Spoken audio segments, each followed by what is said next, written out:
Bonjour à tous et bienvenue dans une nouvelle émission d'Association en Corrèze. Aujourd'hui, coup de projecteur sur le Lions Club Tulle-Doyen. Alors messieurs, bonjour.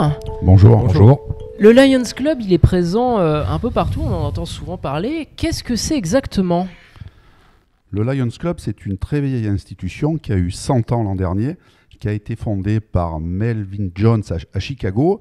C'est le plus grand club service au monde, puisque le Lions a plus d'1 300 000 membres. Au niveau de la France, c'est 1230 clubs pour 28 000 membres.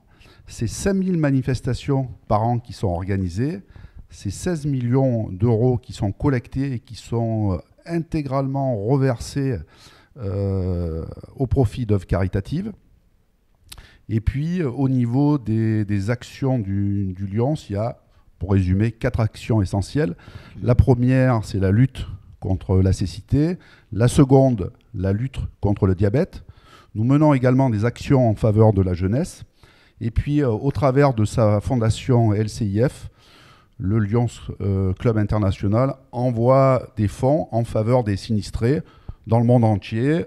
Et là, récemment, nous avons envoyé des fonds aux sinistrés de l'Aude. Et donc sur vos actions à Tulle, donc c'est le Lions Club Tulle-Doyen qui a fêté ses 60 ans cette année. Donc on les retrouve dans une série d'actions. Quelles sont-elles ? Alors nos principales manifestations, on a la soirée fruits de mer, traditionnelle soirée fruits de mer qui a lieu en début d'année, qui réunit environ 300 personnes et qui, cette année, nous a permis de financer les Restos du Cœur à hauteur de 2 200 €. On a la vente des tulipes contre le cancer, qui finance la recherche médicale, l'aide des malades. On a Vacances plein air, qui permet d'envoyer des enfants de familles en difficulté, de les envoyer en vacances. On a le Téléthon. Plusieurs membres participent au centre d'appel à Limoges et Aurillac. On a participé également avec des clubs services de Tulle à la collecte de denrées pour la banque alimentaire. C'était la première année, puisque Jean Roland a initié une collaboration interclub. On a participé à Médico-Lyons en collectant des lunettes qui permettent d'équiper des populations de pays pauvres. Donc elles sont recyclées par Médico-Lyons et permettent d'équiper ces personnes. On a fait participer des enfants au concours des affiches de l'environnement. Et enfin, on a notre manifestation Chocorèze qui est faite tous les 2 ans. Donc la première fois, c'était en 2017. La prochaine, c'est en 2019. Et donc, pour présenter Chocorèze, je vais laisser la parole à notre ami Jean-François. Le 16 et 17 mars. 16 et 17 mars, donc deuxième salon du chocolat en Corrèze. Ce sera la salle de l'Ozlou à Tulle. Qu'est-ce qu'on va retrouver ? Alors, on va retrouver d'une part des gourmandises. Des gourmandises avec tout un tas de stands. Et des gourmandises. On va trouver des concours en direct. On va retrouver des démonstrations. On va retrouver quelques conférences. Et on va retrouver notre ami Yannick Maury, champion du monde, avec tous ses invités. Concrètement, l'entrée est payante et le bénéfice... 2 euros.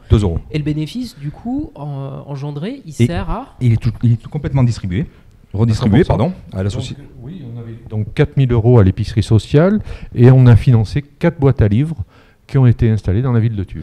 Il faut savoir que le Lions, c'est où ils servent. Nous servons. Donc, on ne met en place une action que si on doit servir une action des gens et doit redonner. Donc 2017, c'était des 4 boîtes à livres à Tulle. Ouais. 2018, 2019, ce sera quoi ? Alors, 2019, c'est l'association Saint-Vincent-de-Paul, l'unité Alzheimer au Chandou et Medigo LCI.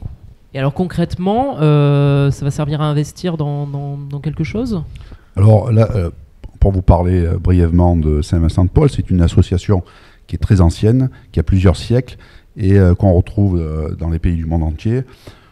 Pour vous donner un exemple, Saint-Vincent-de-Paul intervient auprès de personnes défavorisées localement et leur livre directement, de façon très discrète, des colis de nourriture à domicile. D'accord. Pour le financement de l'unité Alzheimer du Chandoux, donc là, on a choisi de financer un chariot Schnolesen qui est un chariot équipé de plusieurs modules qui permettent au personnel médical d'apaiser les patients et donc par là même aux patients de mieux vivre leur maladie. Très bien.